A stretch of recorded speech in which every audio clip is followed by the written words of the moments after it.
And we're rolling. Welcome to the Grease Stained Cinema.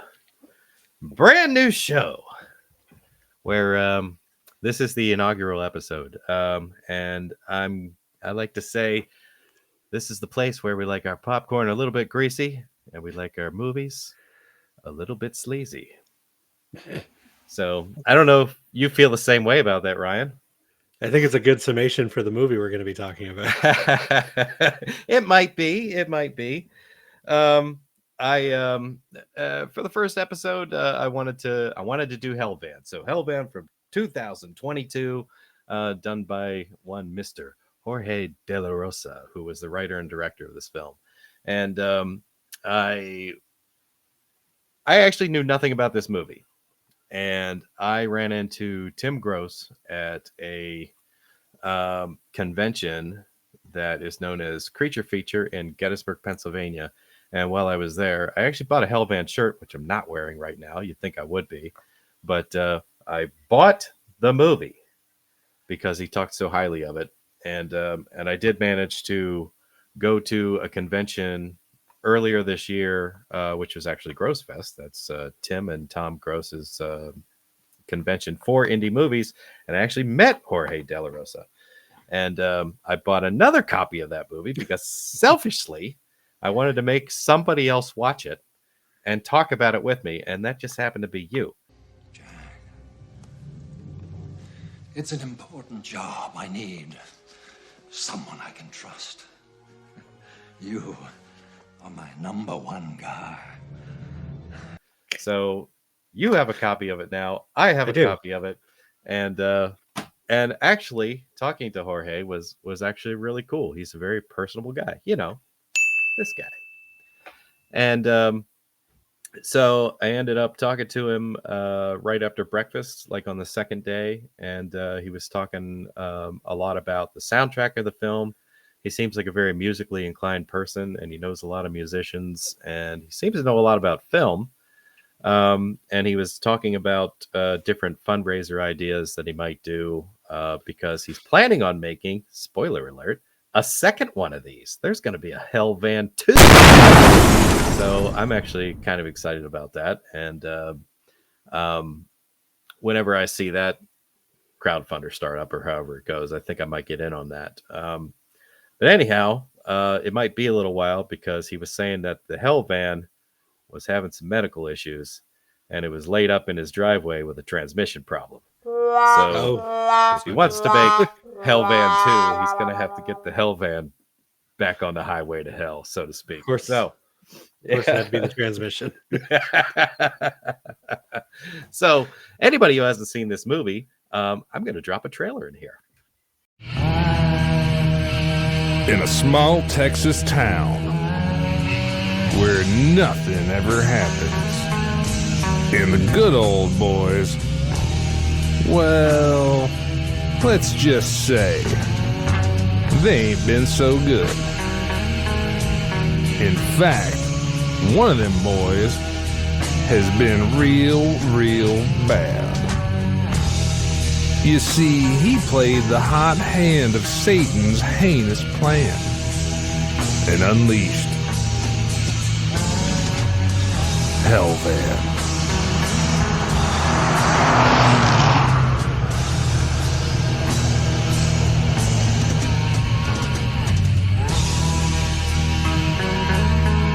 The priest, the fire chief, the sheriff, and introducing Dr. Charlie Fleming in a new motion picture brought to you by the Slow Mutants in association with Blind Sight Productions. Hellvan.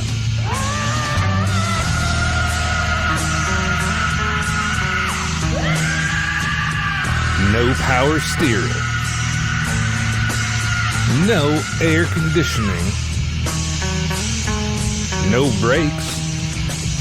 Hellvan. Hell has no cruise control.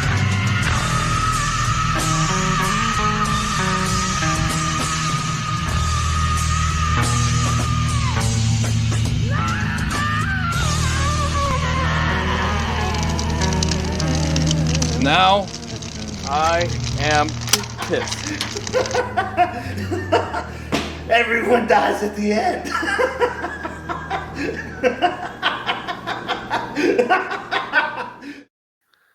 So I just wanted to start out with this movie, with the opening scene.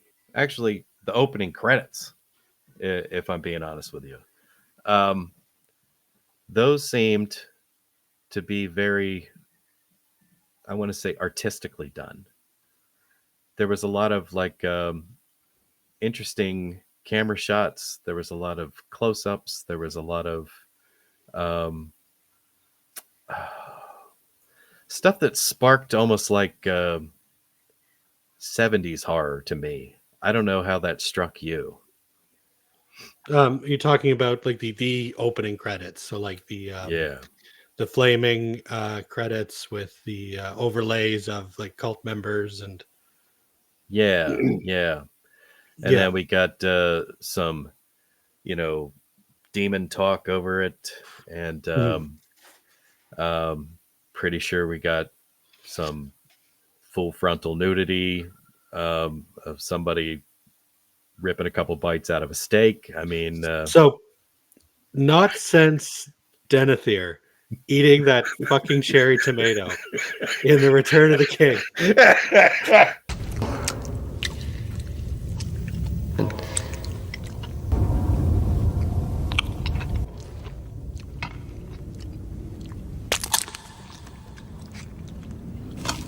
Has there been somebody eating something that has been so offensive?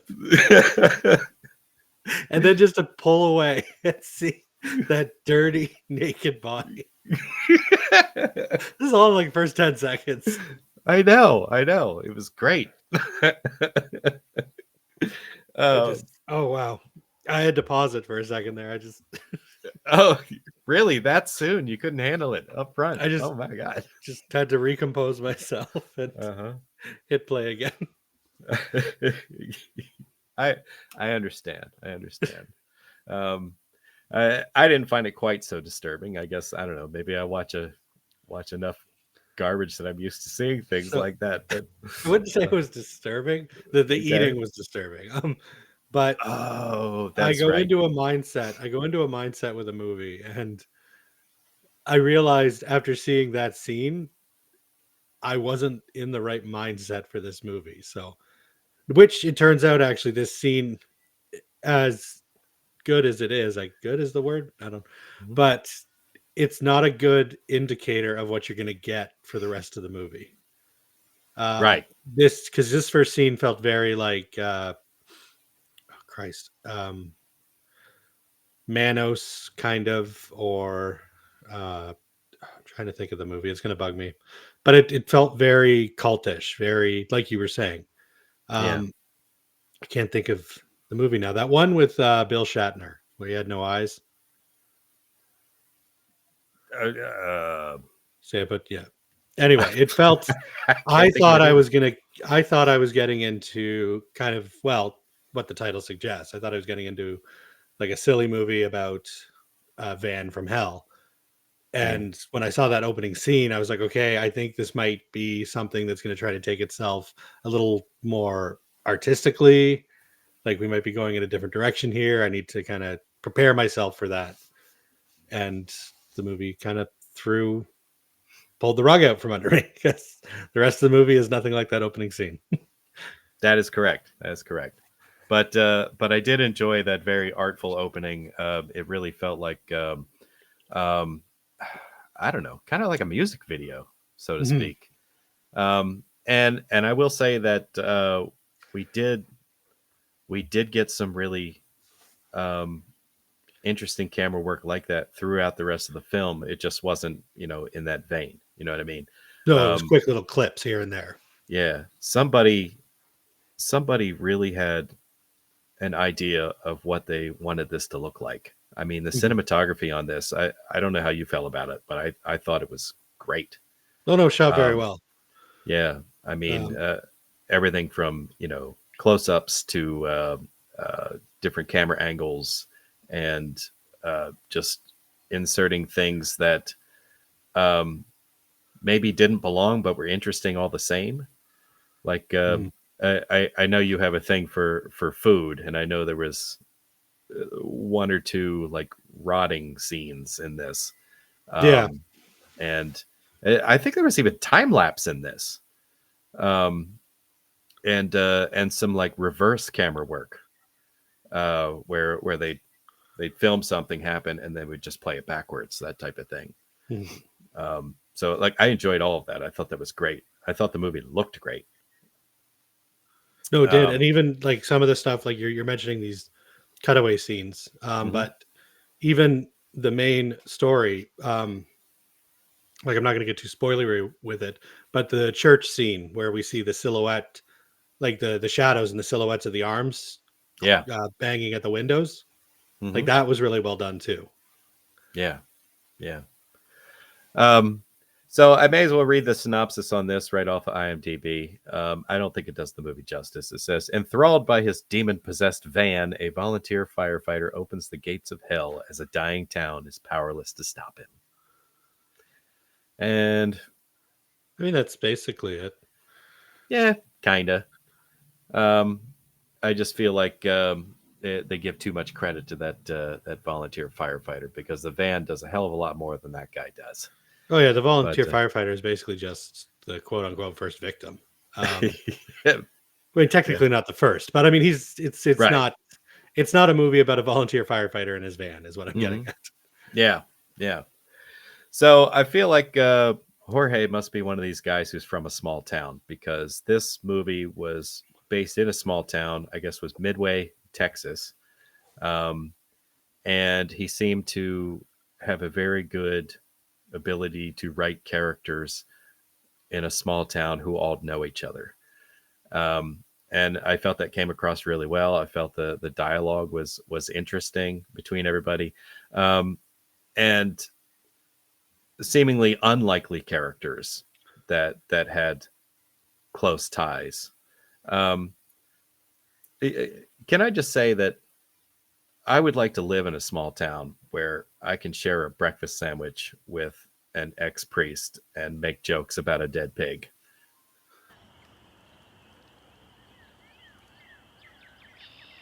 Yep. That is a dead pig. Okay. I took a note of that. What was...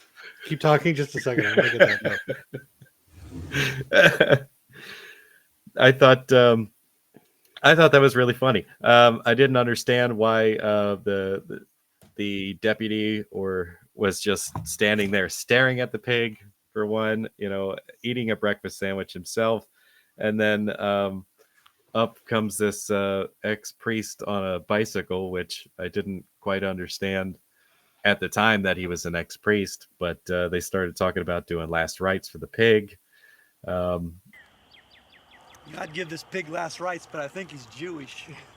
You can tell by its dick. Nope, that's a tail. And making a couple of quippy jokes about it and just laughing about it. I thought that was a lot of fun. I found the note. There it is. Sorry. Yeah, they said, oh my God, now I can't even see it. Oh yeah, there it is. They were making the jokes about the dead pig, and they were talking about, oh yeah, that must be a Jewish pig. And they're like, no, that's his tail. They're like, they made up their own Dixcapillion or Discaparian. A pigscapalion. Yeah, pigscapalion. That's it. Maybe a pigscapalion. That's great. So yeah, and he talked about him taking his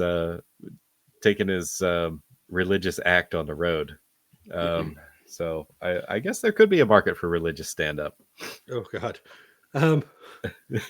Also, too, now I don't know his backstory too much, but am I wrong? Whenever I see anybody over the age of, let's say, 25 on a bike in street clothes, I automatically assume DUI.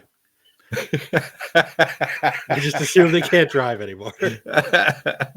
You know what? They don't spell that out in here, but there could be something to that, because we see that character later on in the film getting quite sloshed. We do. So Um, I think I was. I think I might be right. I might be onto something there. you might be right. Fell away from the church, took to alcohol, suddenly gets a DUI or two. No longer allowed to drive, and he's just motoring around on a bike, or I should say, pedaling around on a bike. Pedaling around on his bicycle. Yep. So I did want to stick with the dead pig for a minute because I really feel like that was a pivotal scene for the movie, even though there are more pivotal scenes than just that. So we get a scene where we get the disturbed young man or the firefighter just stopped in the road right in front of this dead pig.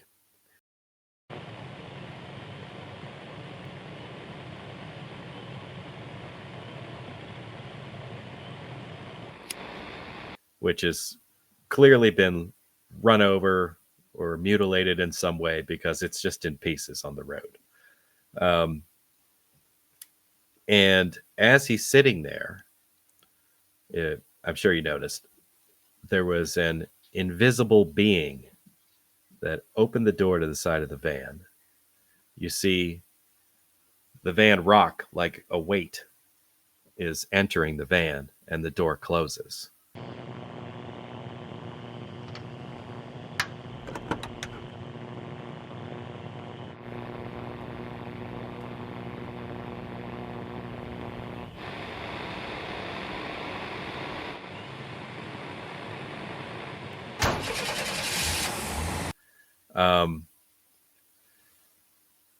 So my question is, do you think that the pig was an animal sacrifice?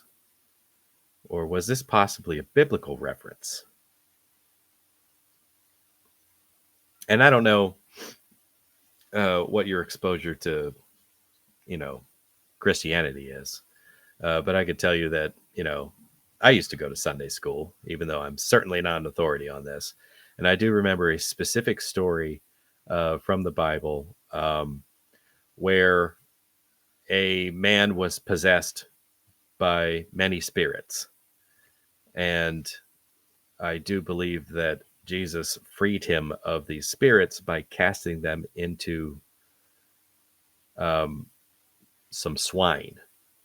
And then they ran into some water and drowned themselves. So I thought maybe this was kind of like a reference to that. Like maybe the spirit itself was inside the pig, got killed, but then left the pig and inhabited the first body that it encountered.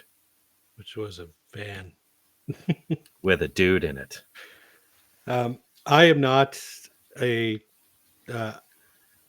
I have no understanding of anything regarding Christianity. I do have a bit of an authority when it comes to Amityville movies, though, and I know that in Amityville movies, pigs be evil as fuck. So I think there's something to that.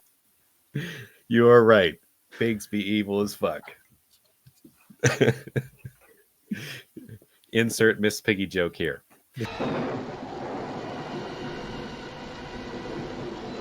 I'm too hot, I'm too cold. Why aren't these walls the same color as my shoes?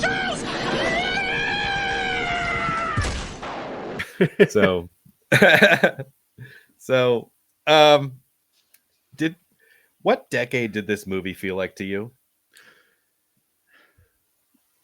A little bit of everything, honestly. I think it was modern times, wasn't it? I couldn't tell. I can tell you what I think. Based on the vehicles that I saw, and kind of the way people were dressed, but mostly the fact that the priest showed us what a terrible typist he is, and happened to be using an electric word processor, made me think this was somewhere around the 90s.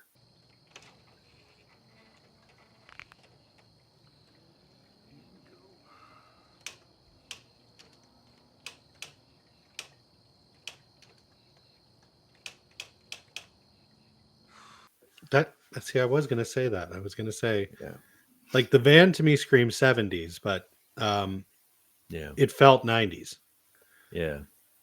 Yeah, I got thrown off by the vehicles because I don't know if you noticed. Well, there's car guys out there. I'm kind of a truck guy, and when I saw that old guy roll up in a little red express, I was like, "Holy shit! It's a little red express." Which, if you don't know what that is, that was probably um, one of this country's first and last muscle trucks. Oh, So yeah, after during the 70s when the EPA was developed and they really started cracking down on emissions on cars, we saw the death of the muscle car. But for a little while, those regulations did not touch pickup trucks, so muscle uh, truck. they made muscle trucks, and there was a Little Red Express in this movie that was in perfect condition. I mean, down to the lettering on the door.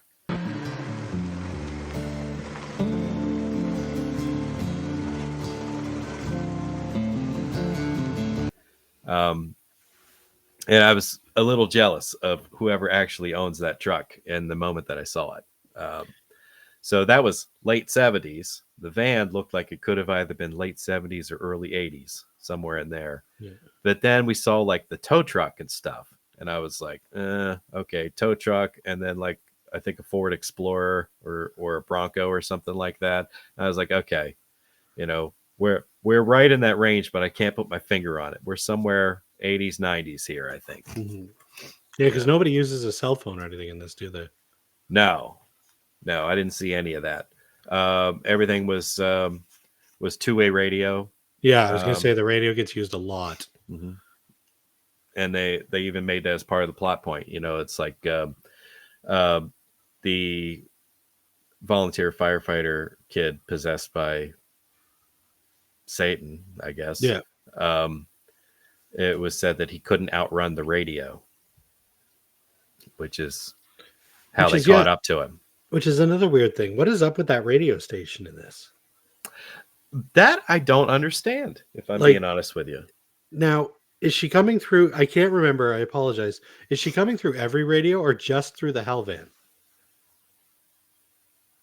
That's a really good question. I feel like that's a question for the director. I didn't get a chance. I saw there was a commentary on the disc, but I haven't had a chance to listen to it yet. So yeah, I didn't do that either, and I probably should have before we talked about this. Otherwise, I might have an answer for you.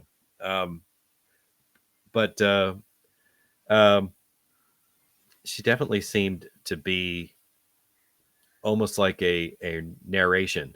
Yeah, like she was like for the evil entity, possibly. Yeah, she seemed very pro bad stuff. You must always embrace the hellfire! Hellfire! Hellfire! Thank you. Good night. If you haven't already, please call your mom. Yeah. So I'm thinking I only heard her through the Hell Van. I can't remember if we heard it in any of the other vehicles, because every now and then somebody would have a radio on, but I'm thinking, no, maybe you're right. It was mostly in the van itself. How do you feel about the casting in this? I don't know a single person in it, but the everybody in it was really good. Like you would not have known that this was a micro budget indie film. This felt right alongside any other. I might not give it the theatrical. I would say alongside other theatrical releases, but like in the video section, like the direct-to-video section for the horror, it's right alongside that. They're competent actors, like better. I said not theatrical, but I mean, like I've seen Friday the 13th or Nightmare on Elm Street where the acting was worse than what's been in this. Agreed. Yeah, I thought that some really good casting choices were made in this. Like characters, to me, were believable in the roles that they were in. Like the Justin Cash as August Cash, the owner of the van, was perfect.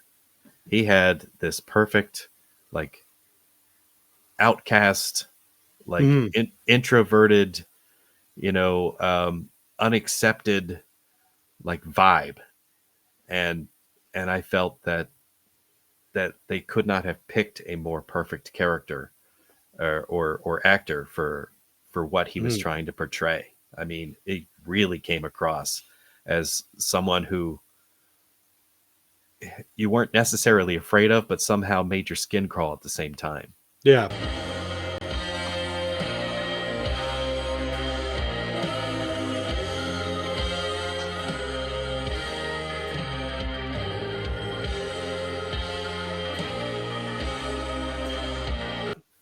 Like what he does to himself in the movie, he projects himself as the kind of person where even if the van wasn't possessed, you would have been like, okay, I could see that eventually happening. Yeah. Yeah. And I don't know if there's going to be any room or possibility for him to come back for the sequel. I mean, given the way they wrote him, I don't see how they could, but I'd be okay with it if they found a way to write that in. Yeah, he was great. The priest was pretty good. There was only like one or two actors in this movie where I was like, yeah, they could have, rehearsed a little bit more and gave us some more convincing line delivery. But all in all, I had no issues. Yeah, there was only, and I can't think of the scenes now to save my life, but there was once or twice where I was kind of sitting there and like, you didn't want to do a second take on that one. But it was very few and far between. Like I said, it was maybe twice at the most, and it wasn't enough to impact me that much because, like I said, I can't even remember what scene it was. It just whenever it's so weird because normally when I watch movies like these, you don't watch a Hell Van with a critical eye. It's just not what the movie wasn't designed for that. It's not what a normal human being does. And whenever I do this show with you, I have to watch these movies with a critical eye. And it just, my brain has trouble wrapping around that. So when I see these things where I'm like, did you maybe want to do a second take? I think to myself, they probably didn't, Ryan. Like they didn't, like they're just in it for the fun of it. Like, what are you doing? Stop being an asshole to these poor people who are just making a movie. Yeah. I feel like there was a ton of pre-production that went into this, and I think that when they actually got around to filming, it was probably what typically happens with these things. It's people donating their time, freeing themselves up on weekends, and they're trying to like cram as much scene work as shooting as they can into a single day, and just trying to get their footage. And so it wouldn't shock me if they, got one or two good takes and they're like, all right, that's good. Let's move on to the next thing. I'm not going to get too spoilery with this. I feel like I've done enough of that already. Have you ever been a place in your life where there's been a sign at the side of the road that says hitchhikers may be escaping inmates? I used to work for a place that had that sign on. Really? On the side of the road. Yeah. That's amazing. I've never personally seen one like that. Oh yeah, no, they exist. I think the sign's still there. With my new job now, sometimes I drive by there occasionally. I'll see if I can swing by and take a picture of it. That'd be awesome.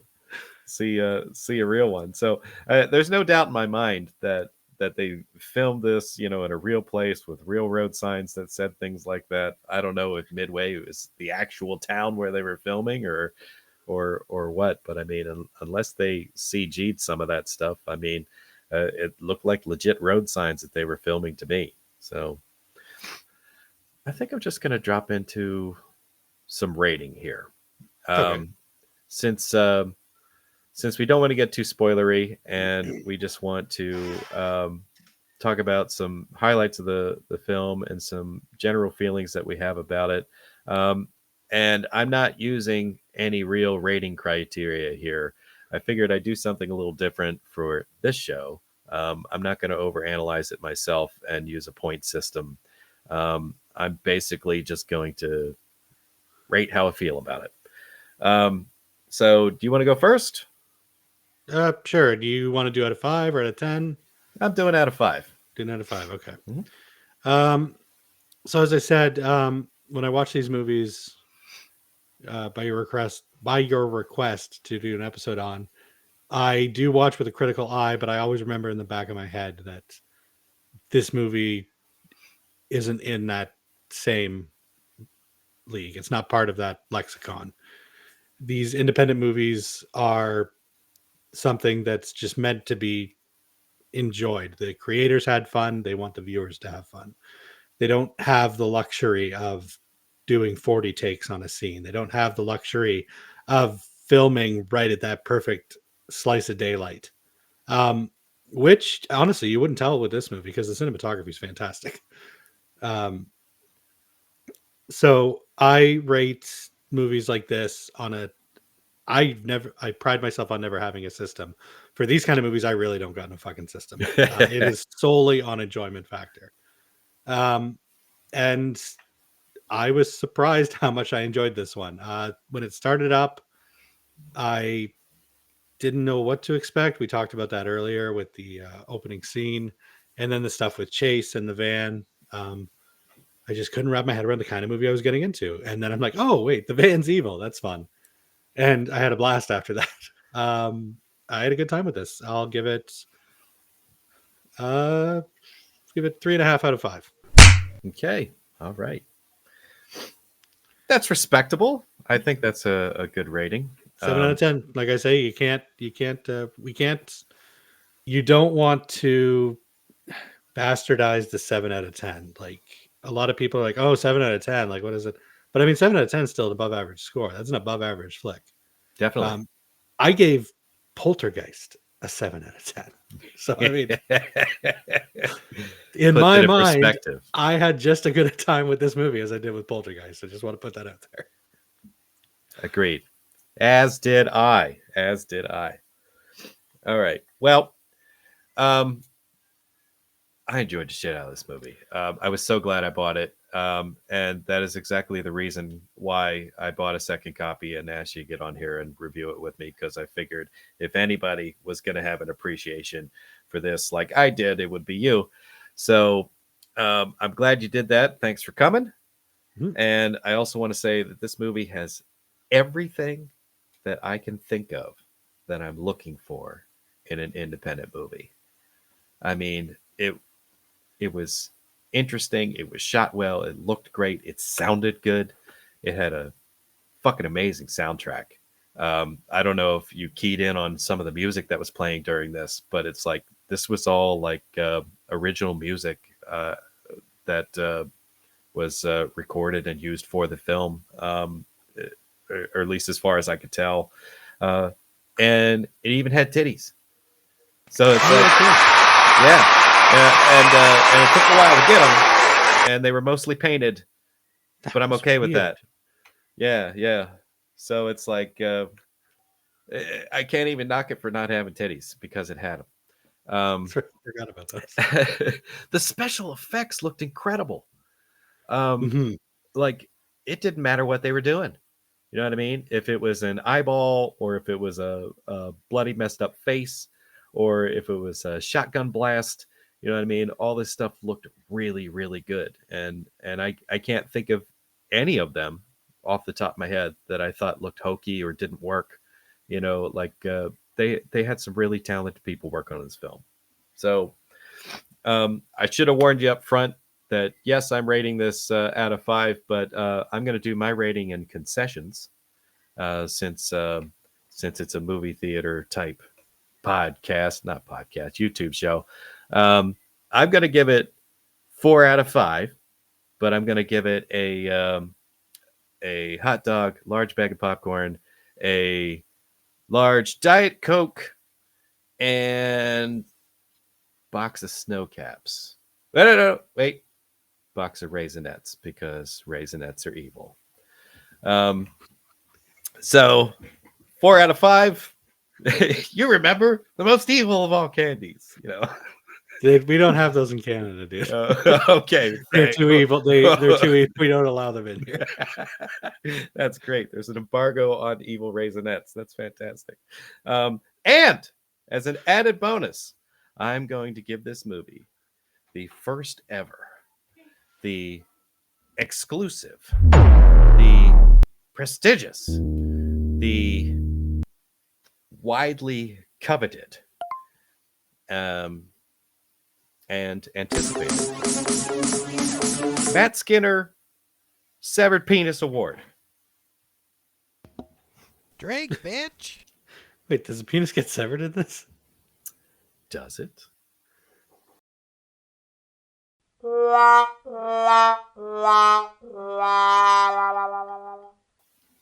Oh. Okay, yeah. That's right. There was a lot going on in that scene. There was a lot going on in that scene. But I thought, oh man, I'm gonna have to wait for another movie to give that award out. Oh wait, no, I'm not. There you go.